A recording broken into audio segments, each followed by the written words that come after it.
Bom, chegamos aqui finalmente no Festival PEF, é a nossa vez do SP Invisível. Eu, Vinícius Lima, Celestino, cada um vai se apresentar um pouco aqui, te falar. E queria já começar agradecendo mais uma vez esse convite do Festival PEF. A primeira vez que a gente falou aqui foi em 2016. Fazem 5 anos e para mim é uma alegria falar mais uma vez aqui. Eu sou André Soler, cofundador do SP Invisível e hoje atualmente presidente do projeto. Bom, sou o Vinícius, estou muito feliz de estar aqui no Festival PEF, sou jornalista, sou cofundador do projeto também e a gente já ouviu ali por aí mais de 1000 histórias pelas ruas e esse é nosso trabalho. A gente ouve histórias, a gente conta histórias de pessoas em situação de rua, conscientiza as pessoas e foi isso que trouxe a gente até aqui, histórias. Bom, meu nome é Celestino e faço o mesmo trabalho, sou jornalista, né? Dizemos isso. E faço um trabalho social junto com pessoas em situação de rua e jovens dependentes.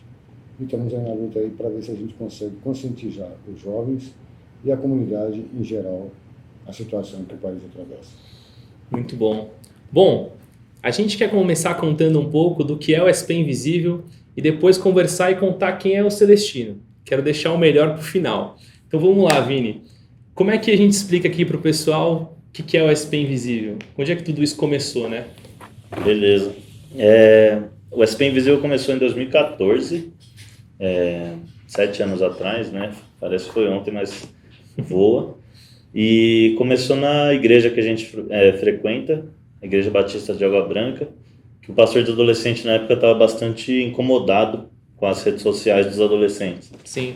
Ele falava, Celestino, que as redes sociais eram muito fúteis, superficiais, tinha muito gatinho, cachorrinho, e ele falou, vamos mostrar a vida real.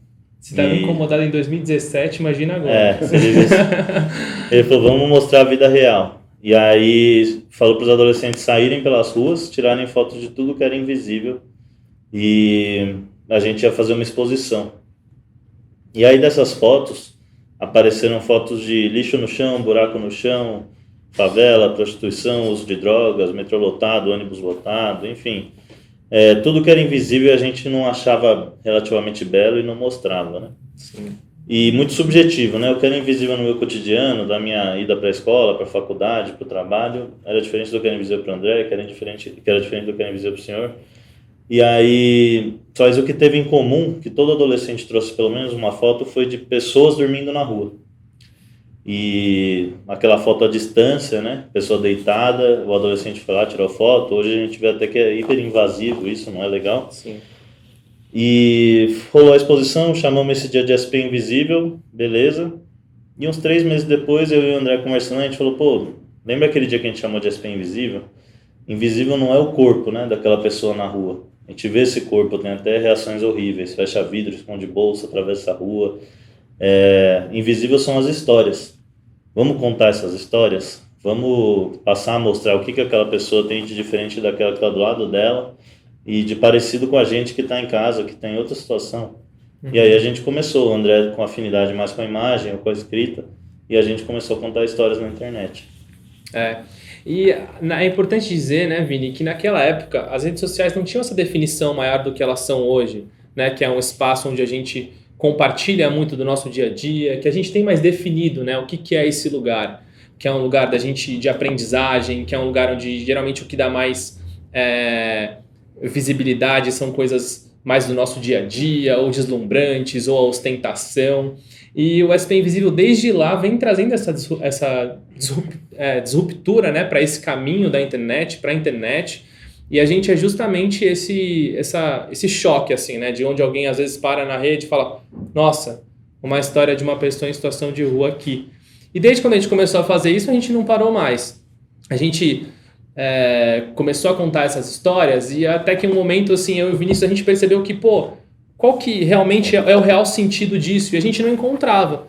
E a gente parou de fazer esse projeto por um tempo e a gente tinha 200 seguidores no Facebook, você lembra? Eram 200 seguidores no Facebook e a gente, então, falou assim, pô, vamos parar. Quando a gente parou, os nossos amigos ali da igreja mesmo falaram, pô, isso daí era importante para mim, isso aí era legal. Eu conseguia enxergar, ver uma pessoa em situação de rua que eu não via antes no meu dia a dia. Então era uma atitude que a gente tomava ali que afetava o dia a dia das pessoas. Então não era sobre a rede social, era sobre você ver uma pessoa no seu cotidiano. Porque era esse movimento de levar para o virtual o real, e o que é visto no virtual acabava tendo mais valor ou importância no real, né? E quando a gente começou a ver que isso realmente era muito legal e agregaria muito para a sociedade, aí a gente não parou mais. A gente começou a todos os dias, eu e o Vinícius, a gente se encontrava, ia para a igreja, assistia o culto de manhã e depois se encontrava, ia no metrô Barra Funda, descia na Barra Funda, ia para alguma região onde tivesse uma concentração maior de pessoas em situação de rua e conversava com alguém em situação de rua. E ali pegava, nossa meta ali era, pô, vamos conversar o máximo que a gente conseguir e pegar 5 histórias pra gente poder todo dia postar alguma coisa nas redes. E aí nessa nossa caminhada, a gente como jovens, assim, sofremos algumas crises, né? E uma delas foi, pô, a gente só conta história, pô, a gente só fica contando essas histórias nas redes. Será que isso realmente é só isso? Ninguém mais faz isso? A gente tem que fazer isso? E aí teve, eu acho que um momento muito marcante. Vini, conta qual foi esse momento marcante que a gente foi receber aquele prêmio, né? Prêmio Santo Dias de Direitos Humanos, que é um prêmio do Estado de São Paulo, como um dos prêmios mais... como uma das iniciativas mais relevantes do Estado de São Paulo. E nessa crise a gente conversou com uma pessoa que clareou pra gente algumas coisas, né? Sim. Nesse dia a gente encontrou com o Suplicy, que na época era secretário de Direitos Humanos. E aí ele fez essa pergunta, vocês só contam histórias? E a gente ficava meio achando que isso era pouco. Uhum. E falava, a gente conta só histórias, e achando que ele ia falar, pô, vamos fazer mais coisa. E aí ele falou que bom, porque na rua precisa de atuar em rede. Jornalistas, fotógrafos, advogados, psicólogos, médicos, enfim, precisa de um monte de gente. E não tem super-herói. Não é uma pessoa só que vai conseguir tirar todo mundo da rua. E aí a gente entendeu mais nossa função. Mas diga aí, Celestino. O Eduardo Suplicy, ele sempre foi dedicado às pessoas da classe, sempre classe média. Né? E ele é uma pessoa que não tem preconceito de nada. Eu conheço o Eduardo Suplicy. Sim. E a Marta também. E são pessoas assim, dedica as pessoas sem preconceito, sem discriminação. Ele vê todo mundo por igual.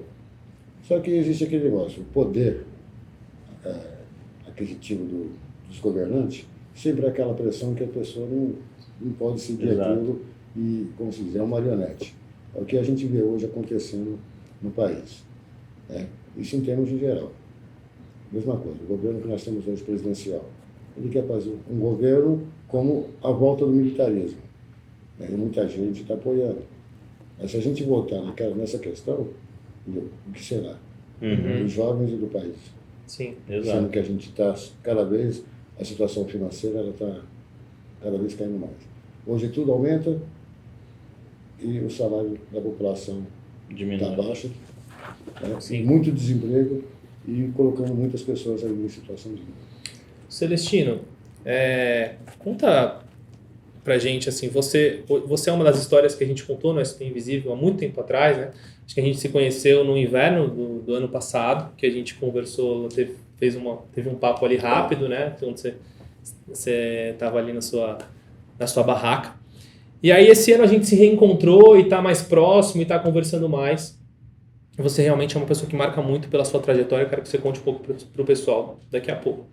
Mas qual que você acha que é a importância do SP Invisível do seu ponto de vista, assim, de onde você, desde quando você conheceu a gente? Como eu falo, o trabalho jornalístico, não só de jornal, como também de produtoras, que vem apresentando o que acontece, a situação de cada um, para que a sociedade possa acordar, entendeu? E não obter esse preconceito, a discriminação, que o morador de rua é ladrão, que o morador de rua é isso, mas a própria sociedade, o próprio governo é culpado de tudo isso. E a própria sociedade, vamos colocar uma sociedade mais elevada, ela tem um estudo de conhecimento de lei. E a classe mais baixa, o que ela tem de conhecimento de lei e dos direitos? Nenhum.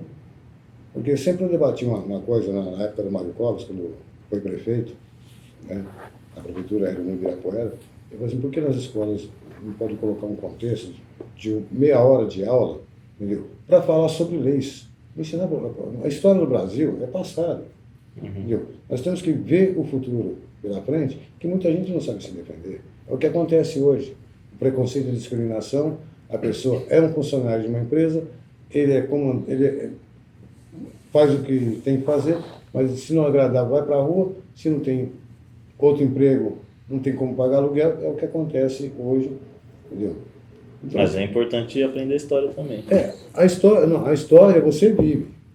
Não adianta botar uma história lá atrás, se você não viver a história do momento, para tentar consertar alguns erros lá na frente. Eu tenho visto que tem uma galera repetindo, né? Os mesmos erros da história porque não aprendeu. É o que continua. Entendeu?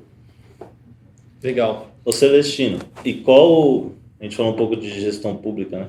Como você acha que o Estado enxerga a população de ruas? Se eu falar o Estado, para eles é invisível. Eles não veem. Porque eles não fariam o que estão fazendo, como acontece aí o Rafa passando, tomando barraco do pessoal, ainda mais nesse tempo de frio, nesse tempo de chuva. Para onde que a pessoa vai? Os albergues estão dizendo que vão fechar. Para onde essa população vai? Então eles não estão preocupados. Eles estão preocupados, sim, com o poder aquisitivo, com o poder social deles, que eles têm, entendeu? Como se diz, desculpa o palavreado, mas o resto que se dá. Tá? Então, a população, em vista do governo... O bom prato também, né? A população, em vista do governo, para todos, o morador, a pessoa que se encontra em situação de rua é lixo. Entendeu? É um objeto descartável para eles. Como também, muitos sofrem pressão de polícia, entendeu? Apanhadores, pessoas que têm profissões, estão ali por quê?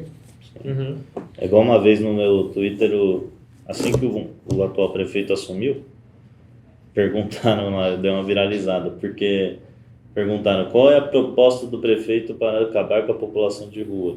Tipo, o cara que perguntou queria dizer sobre moradia e tal, mas eu fiz uma piada retweetando, exterminá-la. E aí, que é o que eu acredito que ele quer mesmo. E aí, todo mundo retweetou lá. É a palavra do Bolsonaro em campanha. Então. Para tanto faz morrer 500 mil, 600 mil, entendeu? Mas ele queria a sociedade e a classe alta lá em cima. A classe baixa seria exterminada. E esse lance da história que a gente falou, de ser olhado não como um corpo, mas como uma história. Alguém já teve esse olhar por você, não sendo o nosso projeto, mas durante esses tempos de rua? Assim? Não, teve pessoas que chegou a conversar, querendo saber se poderia fazer um livro contando a história. Mas o que o livro vai levar? Entendi. Entendeu? O que vocês têm que mostrar hoje a tecnologia está aí com o celular. Você viu alguma coisa? Mostra a situação que está acontecendo. Viu uma pessoa comendo alimento de lixo? Mostra. Entendeu? É a realidade aqui. Sim. Entendeu? Não adianta a gente querer tampar os olhos, certo? E virar as costas. Mas tem pessoas boas de coração. Eu já vi pessoas que têm 10 reais no bolso, pegar 5 reais e falar assim, vai lá e compra um lanche. E não ter condição para vir no outro dia. Mas pede para o vizinho emprestado. Pessoas me contando assim. Celestino, eu acho que é importante para o pessoal entender bem assim, qual é o contexto que você está hoje, né? Conta um pouco do lugar onde você está habitando, do projeto que você criou, para o pessoal entender qual que é o seu contexto atual. Bom, a Praça da Rodoviária Tietel, lá na Avenida Cruzeiro do Sul, 1800, ali eu vinha estudando há fazer uns 4 anos a situação que muitos passaram. Aquela praça ali foi abandonada pela Sucicam, foi abandonada pelo metrô e virou um lixão aquilo ali. Ponto de tráfico, ponto de uso de droga. Então você via famílias que não tinha lugar onde ficar por alguns minutos. Então eu fui montando um estudo, um projeto, faltando um banheiro comunitário, e fui estruturando, apresentei esse projeto à Câmara, depois veio a pandemia, me estacionei ali, fiquei ali. Estamos cuidando da praça, mantendo limpo. Hoje a população que chega ali, encosta ali, fica ali um pouquinho, se sente bem, é um outro ar, apesar que existem outras pessoas em situação de rua que ficam ali, Sim. Mas hoje eles não têm medo, como antigamente. E você trouxe um outro ar para aquela praça, né? O que eu acho incrível assim da sua trajetória é que como eu falei, eu conheci o Celestino há um ano atrás, há mais de um ano atrás agora, né? Um ano e alguns meses. E aí a gente chegou, você me ajudou naquele momento, né, a organizar, a gente chegou no rodoviário do Tietê, vieram uma série de pessoas em situação de rua. Primeiro eu te apresentei, foi um casal que tinha chegado da Bahia, não tinha um lugar onde ficar, foi as primeiras pessoas que recebeu o telefone. Foi, verdade. E aí isso aconteceu quando a gente estava indo lá deixar alguns dos itens da nossa ação de inverno, né, que é uma ação que a gente faz todo ano, que distribui itens de higiene, escova de dente, pasta de dente, absorvente, uma série de itens de higiene e um moletom, que é o principal que a gente sempre entrega, né? E aí a gente conversou ali um tempo, você me explicou por cima a ideia, e aí quando eu voltei no ano seguinte, eu lembrei de você e falei, pô, e aí como é que tá? E a gente conversou um pouco, bateu uma bola rápida ali, você me contou um pouco do seu trabalho. E o que é muito legal assim, da sua proposta, né? Uma proposta, eu acredito que seja uma missão de vida, né? Que é você hoje ali habita aquela praça, cuida daquela praça e recepciona as pessoas que chegam. Quem você já recepcionou ali, que hoje você vê que está em uma situação diferente? Eu vejo que são muitos jovens, né, que chegam ali e esses jovens eles são recepcionados por você. Como é que é essa troca aí? Bom, primeiro é aquelas pessoas que chegam, a gente pedindo ajuda, a gente vai procurar saber um pouco da vida dele, no diálogo do dia a dia, ver como ele reage. Entendeu? A própria pessoa tem que mostrar as condições que está sendo oferecido dele ser ajudado. Como se diz, a oportunidade aparece. Quem tem que dar a oportunidade é ele mesmo. Entendeu? A chance que ele vai ter, dali, se ele quiser mudar de vida, e tudo. Tem várias formas que eu apresento para eles como trabalhar, como ganhar dinheiro honestamente, seguir um caminho honesto. Entendeu? Mesmo que seja catando latinha, mesmo que seja catando reciclagem, está fazendo também o bem ao planeta. Ele está ganhando o dinheiro dele, está defendendo o pão de cada dia. A maioria se estaciona, a gente procura ajudar, mas o problema é a pinga, é a droga, é o tipo de amizade. Voltando à sua pergunta. Ali a gente recepciona a pessoa, tem pessoas que ficou ali 2 meses, 3 meses, como tem o Lucas, que sempre fez parte do início comigo, ele que começou ali comigo ali, era radio, aprendeu muita coisa. E hoje quantos filhos ali você tem acolhidos? Perdi as contas. Já foram muitos, Vamos colocar entre 100, entendeu? 32 se deram bem na vida, estão bem na vida, moram em outro estado, moram em outra cidade. Mas no coração ali, sempre que aparece mais um... No coração tem até eu, né?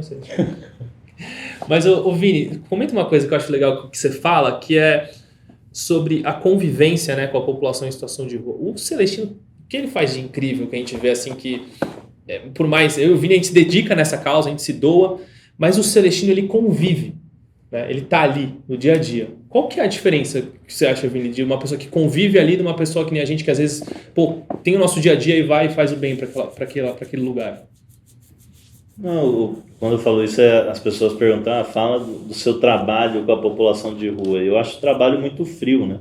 Quando eu falo trabalho, parece que eu tenho uma função, você tem outra, o André tem outra. Sim. E não, é convivência. Às vezes a gente vai almoçar, a parte da foto do texto é uma coisa, mas a gente almoça, dá risada, tem colega que vai na igreja com a gente, depois vai no bar, enfim.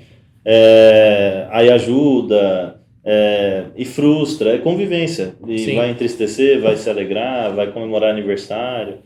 Isso que eu falo para as pessoas, e vem junto com aquela resposta, né, de vocês tiram da rua, a gente tenta, a gente convive, mas cada pessoa tem um problema, e a partir dessa convivência a gente vai descobrindo os problemas, a gente dá vendo como a gente, né? consegue ajudar. Tem gente que precisa de cirurgia, gente que precisa de emprego, gente que precisa de não sei o quê, enfim. Mas sem a convivência não dá para fazer nada, sabe? Sem escuta, sem conversa, sem estar com paciência, né? Porque não é da noite pro dia que vai solucionar. Enfim. E acho que de todas as histórias que a gente já escutou na rua, né? Tá emocionado, Celestino?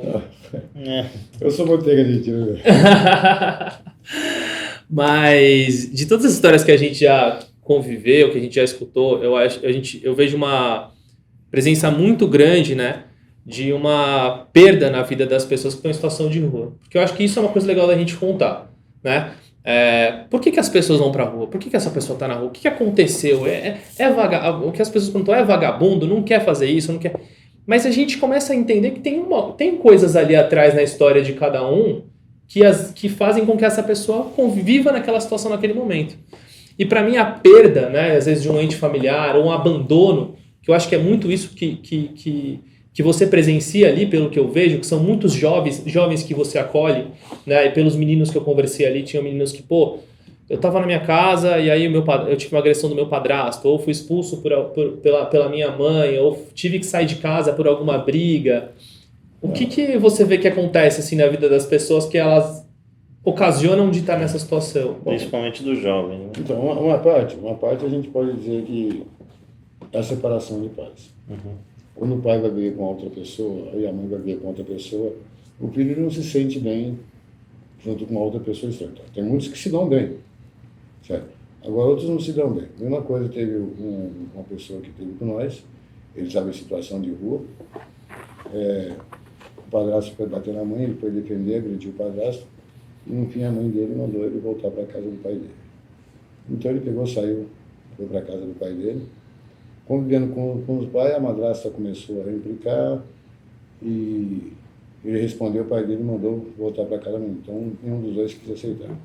E foi ficar em situação de rua. Ele tinha um celular, ele entrava em contato com os amigos, mas eu falei, mas seu pai e sua mãe, você não entra em contato? Não, eles me bloquearam.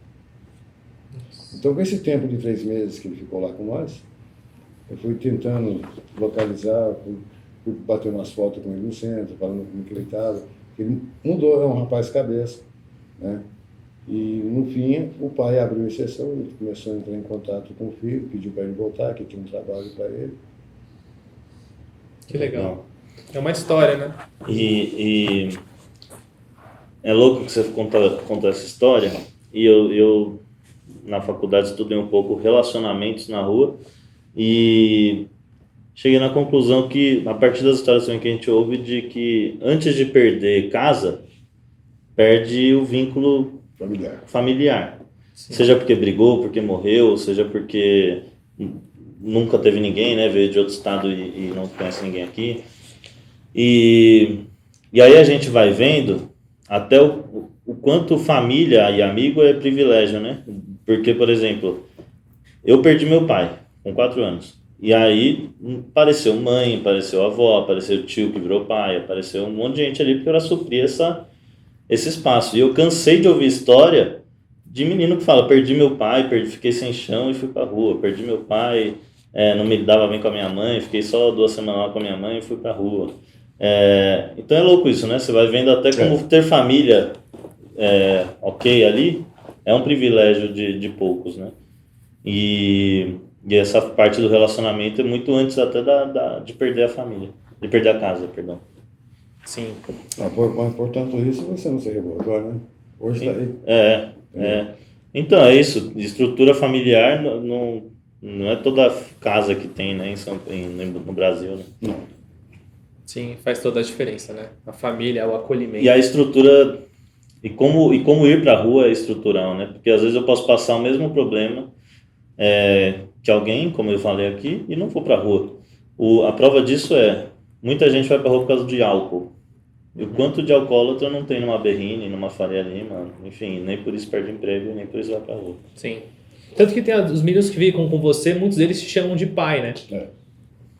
Como você sente isso, assim, esse carinho? Porque é uma coisa que é ver deles. Os meninos chegam, e aí, pai, não sei o quê. Como se diz? Pela idade, eu falo pela idade, pai. Porque a gente, eu sou aquela pessoa assim, trocar ideia, orientar, entendeu? Abrir a mente da pessoa, que ele procure um lugar que ele possa seguir, mas sem se envolver com outras pessoas. Mas sempre aparece um para estragar a caminhada. A gente vai tentar conversar, aí a gente recebe certas respostas, não sou de maior, eu sei o que eu faço com a minha vida, e depois vem, se arrepende e volta lá, e a gente recebe de braços abertos. Então, como pai é aquele que está no céu, pai é aquele que qualquer um que possa ajudar o próximo a estender a mão, não é aquele que levanta a mão para bater, mas para abraçar. Uhum. E você teve essa referência de pai? Como era a sua relação com o seu pai? Eu tive com meu padrasto. Meu pai, Seu eu padrasto. convivi com ele, porque minha mãe separou dele depois que ele virou militar. A minha mãe separou, veio para São Paulo, conheceu outra pessoa, casou. Eu ainda tinha 2 anos de idade. Mas com o tempo foi pegando aquele relacionamento, a amizade, conheci meu pai, ia visitar meu pai. Mas o relacionamento maior que eu tive foi com meu padrasto. Legal. Não é, portanto, que meu pai não. Pai, todo mundo pode ter 1, 2, 3, mas mãe é uma só. Sim. É o que a gente tem que dar mais valor. E quando você não estava na rua, você um dia imaginou que estaria e mais ainda, assim, um dia imaginou que teria esse projeto com um monte de moleque para cuidar? Não. Essa não é a primeira vez que eu me ponho em situação de rua. Então, Porque a gente, para ver a realidade, entendeu? Não é ficar dentro de casa e ficar preocupado. Pô, a pessoa está passando frio, a pessoa está isso. Não. Eu quero ver se alguém tem coragem de um desafio de pelo menos 1 mês, 2 meses, 3 meses, passar com pessoas em situação de rua e ver a história de cada um e ver a convivência. Entendeu? Aí ele vai sentir na pele o frio, a fome, o calor. Mas aquele que vive só pensando, mas não age, mas está com a consciência pesada, não, vamos abrir os braços, vamos agir. Todo mundo é ser humano. Para que virar as costas? Dá onde cego. Celestino, você falou que é jornalista, né? Conta um pouco pra gente disso. Na área jornalística, quando logo comecei, foi com política, né? Trabalhando com o Dr. Paulo Maluf, foi eleito governador de ano, depois Reinaldo de Barros, fui colocado no PESP, através do senador Amaral Furlan. Foi na época que eles pediram para me apoiar o Luiz Furlan para candidato a deputado estadual. E muitas falaram assim, o Cunha Bueno mesmo falou assim, você não consegue eleger, não. Assim, quer fazer uma aposta? Foi na Zona Leste que eu consegui a maioria da porcentagem do voto. Só que quando eu subia no palco, eu falei assim, você não vai falar nada por enquanto, eu vou falar. Eu trouxe aqui meu candidato, seja qualquer candidato, trouxe aqui meu candidato, não está prometendo nada para ninguém. O que ele pode fazer é quando ele estiver lá e a população trabalhar junto com ele e cobrar o que ele pode fazer para o bairro. Mas ele estando aqui em cima, ele não vai fazer promessa nenhuma, porque ele não é deputado ainda. Ele pode fazer, sim, atender os pedidos, mas existe a Associação de Moradores de Bairro, existe a subprefeitura, então procure, leve os problemas que de repente pode ser tudo solucionado por conta de certa situação. É todo mundo trabalhando junto. Não é esperar sentado o que o prefeito vai fazer, o que o governador vai fazer, o que o deputado vai fazer, que eles não fazem nada. Eles só fazem o projeto de lei e a aprovação de verba. e essa foi sua única experiência como jornalista? Não, teve outras experiências que por trás dos bastidores Entendi. Mas redação, assim, você é uma tá... oportunidade.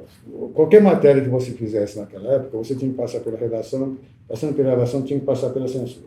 Entendi. Era aprovado ou não, entendeu? Tinha às vezes que você lançava uma matéria e ia para a redação, era uma matéria muito pesada, o redator te chamava, aí vinha o pessoal da censura, da Polícia Federal, pô, então você já sentia totalmente ameaçado. Você é da Leste, você é da região da Zona Leste. Leste, Entendi. De que bairro? Parque São Lucas, Entendi. Vila Prudente. Ok. Então esse é o contexto. Hoje, mesmo assim, hoje todos nós vivemos essa opressão. Muita gente não observa, entendeu? Não adianta que eu fale assim, não, melhor político. Nós temos um melhor político no país? Não. Agora, vamos colocar assim, lança um candidato a prefeito, ou deputado, ou a senador, ou governador, ou presidente, uma pessoa de situação de rua. Será que ele Vamos seria tentar eleito? aí. Não. Você Então pensa? vamos lá, Você pensa? vamos lá. O Celestino, se o Celestino tivesse hoje lá no cargo de prefeito de São Paulo, pai, qual seria a primeira medida? A primeira medida, eu acho que o contexto é ver áreas onde poderia situar essas pessoas de situação de rua, entendeu? Então, uma Não medida fa- de habitação, é isso? É uma habitação, mas só que uma habitação mutirão, Coletivo. entendeu? Mutirão. Não, em vez de gastar com empreiteira, tem o terreno da prefeitura lá, Aham. a prefeitura tem maquinário, vamos para lá, um engenheiro faz, faz um projeto de uma planta só de uma casa e dê material que as pessoas possam construir aquela casa padrão. Então seria um mutirão com todo mundo unido, já se conhecendo a vizinhança. Uma comunidade, Uma comunidade. organizada, Um bairro é estruturada. uma comunidade. Hoje está afastado por causa da criminalidade, está afastado pela tecnologia, está afastado por causa do celular, entendeu? E também a mídia, vamos colocar a mídia, não vou falar emissoras, que tem um jornalismo que coloca muito sensacionalismo, Sim. entendeu? Então a pessoa se sente muito presa, muito oprimida dentro de casa, com medo de sair. Agora, a visão de vocês do SP já mostra a realidade, mas não mostra aquela violência que acontece. Sim. É a pessoa procurando sair da violência esmagadora do próprio governo. Outro dia Perfeito. você falou disso, eu lembrei de uma pichação que eu vi na Craco outro dia. Tá escrito assim, Datena desce aqui. Tipo, parece vem pra treta, mas não é vem pra treta, é tipo, você tá contando nossa história aí do helicóptero ali de cima, mas não vem ouvir a gente, né? Você não senta aqui, olha no olho, não vem ouvir minha história. Eu achei bem forte isso, porque lá de cima ele fica narrando, parece um monte de formiguinha, e na narração ele fala o que ele quiser, tipo, criminalizando, enfim. Sim. E não conta a história de verdade. E isso é um contador de história, viu? Que jornalista... É um contador de história, é aquilo que, vamos dizer, ele quer audiência. Não, tô falando, você é um contador de história. Não. Mas é louco isso, né? Porque acho que nem sei se o pessoal pensa nisso, o pessoal que tá gravando essa matéria. Mas o cara tá falando lá, o cara tá filmando pelo avião a Cracolândia e a Cracolândia tá assistindo o que estão do helicóptero. tão E o não tá assistindo o que tá passando, o que estão falando deles. E ele, a perspectiva deles é completamente diferente do que aquilo que tá sendo falado. E o cara tá falando do helicóptero, né? De uma realidade que ele não conhece, nunca pisou, e ficar julgando e classificando, ou sei lá ali. Mas e aí? E a segunda medida? Já tem uma primeira, né? Bom, Tem mais? melhorar a educação, Boa. que é o principal, entendeu? A educação é o começo de tudo. O que você sente nos meninos que chegam lá até você? Porque o que é legal, que eu gosto, falando de mim agora, que eu gosto de conversar com você, é que eu tô falando com uma pessoa que tá expressando coisas que vive todo dia. Que está colocando em ideias e tangibilizando propostas, né, de coisas que vive ali no dia a dia. Quando você fala desse lance da educação, né, eu tenho a minha visão da educação, mas você que vive ali, encontra todos os meninos, todo dia chega um menino ali com você para você acolher. Qual seria a transformação que a educação teria feito na vida desses meninos se eles tivessem uma boa educação antes de chegar até você? Bom, como muitos falam, a própria rua, a própria vida ensina, né? A educação ele procura obter dentro da escola. O que é a escola hoje? Hoje a escola não tem aquela... Vamos dizer, não é escola. O professor está dando aula e o aluno está prestando atenção. É celular, é aquilo que eu falei. Muda totalmente a visão da educação hoje. Hoje a maioria fala, não, eu estudo, eu conheço, tenho conhecimento pelo celular. Mas será que tudo que ele está vendo é verdade? A educação hoje está fraca. Hoje o professor ele só vai para quem enfeite. Para a maioria. Tem pessoas, vamos colocar, tem 10 alunos na sala. Tem 3 interessados, o resto não está interessado em estudar. Está ali por fato, para falar que compareceu à escola. Ou às vezes até para comer, né? É triste isso. Sim. Mas a escola tem essa função. Ô Celestino, o que te motivou assim? Porque adotar um monte de menino é coisa que nem quem tem em casa às vezes faz, né? E cuidar da galera e tal. E o que te motivou? E uma pergunta que, em relação aos meninos, você tem algum medo? Eu tô meio sem roteiro aqui, viu? Medo? Não tem assunto, não tem ligação com o tema anterior. Eu tô querendo saber se tem algum medo, porque pai morre de medo, né? Entendi. Com o filho. Se você vive num mundo de medo, o medo mata mais rápido. Aí, Se você tem a fé, e se você acredita, se você tem Deus, você está mostrando que o seu coração é para aquilo, porque eu sou espírita, kardecista. Então, se Deus me colocou nesse mundo, é para ajudar e levar a palavra ao próximo. Boa. O que eu vou levar de matéria? Nem isso aqui eu vou levar, isso aqui é pó, é da terra. Entendeu? Então, o que eu levo é que ele possa buscar o objetivo dele, lutar pelo objetivo dele, aquilo que ele quer. Entendeu? Então, assim, mano, você vai andar com aquela pessoa, ela vai te levar para um mau caminho. Ah, não, mas... Não. Então, presta bem atenção por onde você está andando. Entendeu? Existe por onde você pode andar por cima da água e existe por onde você pode andar por cima do fogo. Você escolhe. É isso. As duas estradas. É isso. Entendeu?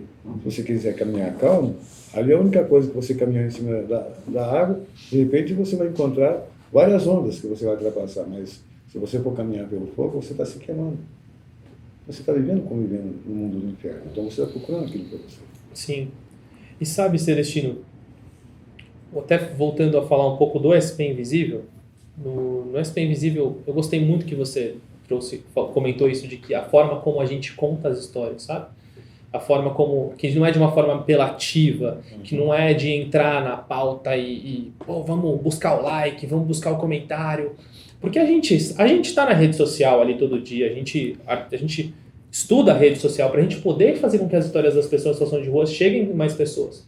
E a gente sabe que tem uma história ali, tem uma história que se a gente contar de tal jeito, ou se a gente pegar uma pauta que seja super apelativa, por exemplo, vou dar um exemplo aqui do que eu estou falando. Uma vez chegou pra gente um vídeo de um policial agredindo uma pessoa em situação de rua, né? E o SP Invisível ali, quando viu, né, a nossa equipe do SP Invisível, quando viu aquele conteúdo, a gente tinha a opção de postar ou não postar aquele conteúdo. E aí, por um posicionamento nosso de não evocar o ódio e dar espaço pro ódio, porque eram cenas agressivas, e dar espaço pro ódio, a gente optou naquele momento por não postar aquilo. E a gente sabia que aquilo ia dar muito resultado pra gente, sabe? Vamos compartilhar, o SP Invisível tá falando disso. Então a gente escolhe muito bem o que a gente vai falar, sabe? Para que o nosso posicionamento seja sempre de algo que quer passar uma mensagem positiva e agregar para a vida das pessoas, né? Não tem problema passar uma mensagem negativa, mas mensagens que agreguem positivamente para a vida das pessoas. E aquela mensagem era muito agressiva. Então, isso era um ponto do SP Invisível que eu queria comentar. E outro ponto é que, como eu e o Vinícius a gente começou falando aqui, o SP Invisível nasceu dentro de um contexto religioso. Hoje ele não carrega essa bandeira religiosa ou espiritual. Mas a gente, na nossa convivência, a gente não carrega por uma escolha, né, minha e do Vinícius aqui, por querer que o SP Invisível seja de todo mundo, que seja do mundo, né? Que todo mundo possa fazer o bem e escutar as histórias, porque a gente podia pegar um nicho religioso ali, focar naquilo, e a gente ia perder muito de poder comunicar e transformar o olhar de muitas pessoas, né? E aí, acredito que essa foi uma das escolhas muito boas que eu e o Vinícius fizemos no projeto logo no começo. Mas, por outro lado, a gente sabe da importância da espiritualidade, né, para todo mundo, e também para a população em situação de rua. Você acredita que a espiritualidade é um bem? Ou como que você vê a espiritualidade dentro do contexto da população em situação de rua? Bom, você pode dizer assim, isso depende com cada um que você conversa, existe aquele problema da revolta. A espiritualidade dele, às vezes ele fala assim, eu não acredito em Deus porque Deus é o jeito que me colocou. Então você sempre tem que passar o contexto e falar assim, mano, eu falo dele. Fala. Você está aqui porque você quer. Entendeu? É porque você não está aceitando a educação que você tem dentro de casa. Mas minha mãe briga comigo. Isso aqui. É muito mais fácil sua mãe brigar com você, seu pai brigar com você, do que você ficar apanhando a polícia, apanhando os outros na rua. Aí você não vai se corrigir, você vai se tornar uma pessoa violenta, ou pode até morrer. Mesma coisa você está falando, você viu uma agressividade. Se fosse eu, com a câmera na mão, eu mostrava a realidade. É agressão, é abuso de poder e autoridade, como tem muitos policiais que estão usando, não tenho medo de falar, entendeu? Sim. Certo?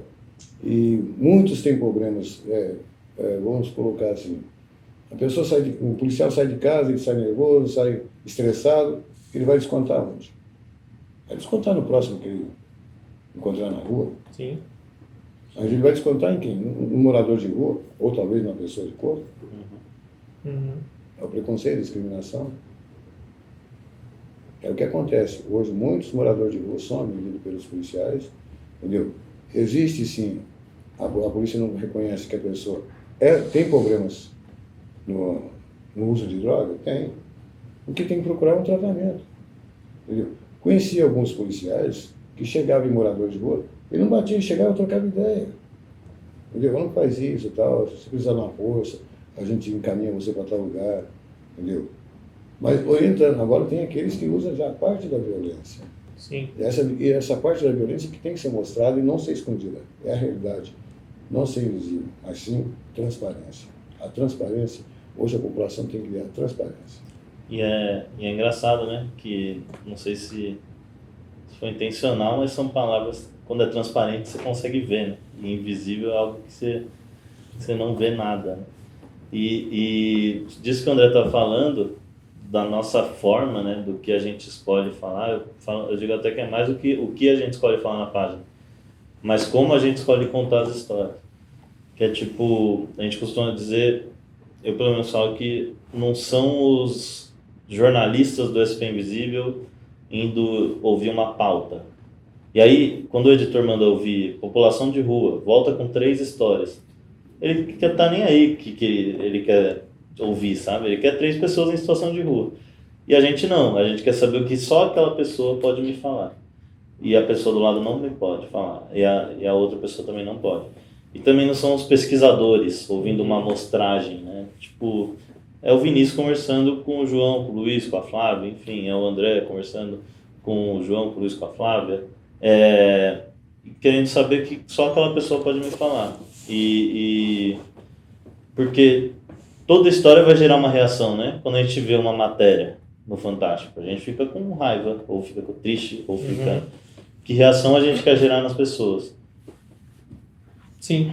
E até isso que você comentou da pauta, né? Quando o jornalista sai de casa com a pauta, essa pauta ela já tem um direcionamento. Tipo, eu quero que essa história cause esse sentimento no espectador. Tanto que o SP Invisível recebe muito e-mail, e falo muito porque é muito mesmo, de emissoras, principalmente de uma emissora específica, que eu não confio em pedindo pautas de pessoas em situação de rua. E não é uma coisa assim, tipo, pô, tem alguém pra gente conversar? Não, eu quero essa pessoa que é assim, que faz isso, que viveu isso, Cara, primeiro que eu acho isso um absurdo, porque eles eu não tô trabalhando pra eles. E segundo, a forma como eles contam a história, ela é totalmente distorcida, sabe? Eu nunca fiquei satisfeito, eu poucas vezes fiquei satisfeito com uma história de uma pessoa em situação de rua contada na televisão. Poucas vezes. Eu posso contar nos dedos aqui algumas matérias que me marcaram. Hoje o SP Invisível tem a oportunidade de ter um canal no YouTube e consegue comunicar as histórias da forma como a gente acredita, como a gente comunicou a sua. E foi super legal ver que começaram a surgir algumas oportunidades, né? Depois que a gente contou essa sua história. Conta aí o que já aconteceu de bom. De bom. Depois a gente conta outras coisas. Bom, o que aconteceu de bom foi aquilo que você levou para nós, entendeu? Ao público, a situação de cada um. E vocês ganhamos uma impressora que ajudou bastante no começo a gente a fazer o cadastro do pessoal que está em situação de rua. Nesse cadastro, se a pessoa não tiver documento, a gente faz o agendamento para fazer encaminhamento para tirar documento. Também tem o Voltar para Casa, que a gente, com algumas ONGs que vão pagar alimento, a gente pediu se eles podem dar uma força. Tem uma pessoa, por exemplo, tem 2 lá que está lá que quer ir para a Bahia. Né? Então eu passei para alguns que possam ajudar com qualquer valor. Vou comprar passagem, bato a foto da passagem, bato a foto dele embarcando. Essa é uma grande satisfação que ele voltou para casa. Certo? Uma festa de aniversário, uma festa de Natal, dia 18 de dezembro, que uma pessoa convidou nós para levar 40 pessoas. Estou levando uma família com as crianças, dia 18 de dezembro, e cada um vai receber um kit de roupa e um desejo que ele tem. Que legal. Entendeu? E uma das pessoas que chegou lá oferecendo proposta de emprego, que tinha profissionais ali, eu teve 2 que eram pedreiro, foram para Santa Catarina, estão trabalhando numa obra lá, ligaram para mim, aqui tá bom. Então a gente se sente satisfeito com isso. É as pessoas abrindo a porta e dando oportunidade. Mas são poucas. Entendeu? Mas na hora que a população começar a abrir os olhos e ver que amanhã ou depois ele pode estar naquela mesma situação, de acordo com o que está no sistema financeiro do país. Hoje tem empresário na Cracolândia morando na rua, tem dentista, tem engenheiro. Já teve MCs na rua. Eu conheci, quando eu tava lá um dia, lembra que tinha aquele cara que já trabalhou, era engenheiro e ele trabalhou naquela empresa, uma empresa bem grande. Ele mexe com refrigeração. Ele trabalhou numa empresa, tipo, grande, Brassanita. Gerdau. Hã? Branita. Não foi. Mas é uma empresa muito grande que ele trabalhou por um tempo e ele estava vivendo um momento de drogadição e não conseguia sair daquela situação, né? Casa da mulher. Aquela situação era. Mas muito, muito legal. Acho que é muito legal ver o SP Invisível dando essa abertura, né? Para pessoas conhecerem seu trabalho e você. Eu acho que a gente está caminhando aqui para o final. Eu tenho uma última. Tem? Então manda. Eu tenho uma também, né? A gente falou de passado, falou do que você tem feito hoje. Eu queria saber seus sonhos, tanto para você, quanto para os meninos, quanto para a rua no geral. Então, são 3 sonhos. Primeiro sonho é que existisse igualdade. Aqui está na Constituição. Que não é respeitado. Porque a Constituição, para mim, é um gibi. Para muitos é um gibi, é uma historinha. Que não é cumprida. Hoje, muitas gestões quebram a Constituição, mesma coisa. O que a prefeitura faz nessa portaria de recolher barraca, isso e aquilo, é inconstitucional. Mas é uma briga intensa que você tem que ter da burocracia do país. Eu acho que, para a gente manter a igualdade para todos, direito de casa, direito de escola, direito de saúde, direito de viver, a igualdade. E não sermos roubados como o governo vem roubando. Pode ser 1 centavo, 2 centavos da população brasileira. E se enriquecendo. Isso eu sempre falei, isso sempre temeu os políticos, porque eu sempre fui de falar a verdade, entendeu? Várias vezes que teve palestra no Ibirapuera, entendeu? Com o Geraldo André uma vez, quando ele lançou Caminhando e Cantando, para me dizer que eu falei das flores, entendeu? Chico Buarque, a Praça de Mexicais, o que está acontecendo é isso. E para os meninos, seu sonho para eles? É que eles realizem o objetivo deles, que eles conquistem o sonho deles, mas que eles procurem o caminho certo. Ouvir não só os pais, ou alguém da família que queira ver o bem, certo? E dar poucos ouvidos para pessoas de rua que querem levar só pelo mal, e você só vale aquilo que você tem. Se você não tem nada, você não vale nada, você é apenas um objeto descartável, um lixo. Eu não vejo isso. Porque a pessoa tem valor. O ser humano tem valor. Sim. Muito bom. Muito legal, Celestino. Acho que, não sei para quem está assistindo, mas para mim foi mais um momento muito, muito legal de estar aqui do seu lado, compartilhar um pouco da nossa experiência. Sou muito, muito grato de ter te conhecido e queria convidar, né, que você que está aí assistindo esse momento, te dizer que você tem uma oportunidade. Uma oportunidade de fazer a diferença na vida de alguém, de mudar uma história. E você pode fazer isso através do site da SP Invisível, spinvisível.org. Lá a gente tem um espaço chamado Ajude e você pode ajudar a vida de pessoas em situação de rua. E eu falo oportunidade porque essa é uma forma de você fazer o bem para o mundo. E lá você tem esse espaço de confiança e de seriedade, que você pode ajudar muitas pessoas. Obrigado. Essa é a minha palavra final, meus agradecimentos. Se vocês quiserem, agora é com vocês de encerrar isso, Celestino, suas palavras finais. Fala como podem te ajudar no projeto. Isso. Da mesma forma que você falou, ajudar. A pessoa que ajuda está ajudando a si própria, porque ela vai se sentir tão bem, entendeu? Que ela está estendendo a mão para o próximo. Pode ser a mãe, um filho, um neto, um bisneto, um sobrinho, que pode estar nessa situação. Porque eu vi muitas pessoas tentam ajudar parentes, vão tentar resgatar. É difícil. Mas é saber chegar, é saber dialogar com um filho ou com um neto, quem seja que esteja nessa situação da rua e nas drogas. Entendeu? E ajudar em que forma? Dar mais atenção, entendeu? Acabar com esse preconceito aí que a pessoa tem que ter uma profissão. Não, dê oportunidade. Se a pessoa der oportunidade dentro do mercado do trabalho, a gente vai viver no país bem. Entendeu? Sim. Adotar uma pessoa. Porque hoje, o que influi mais mesmo é o jovem, ele sofre esse problema de vai procurar um emprego na empresa. Ah, você tem curso, tem profissão, você fala inglês, fala... Não, não existe isso. Dentro do trabalho que ele vai aprender, que ele vai passar a conhecer e desenvolver. É a oportunidade, é a chance que ele está tendo. E muitos não dão. É isso aí. Maravilha. Eu também só tenho a agradecer.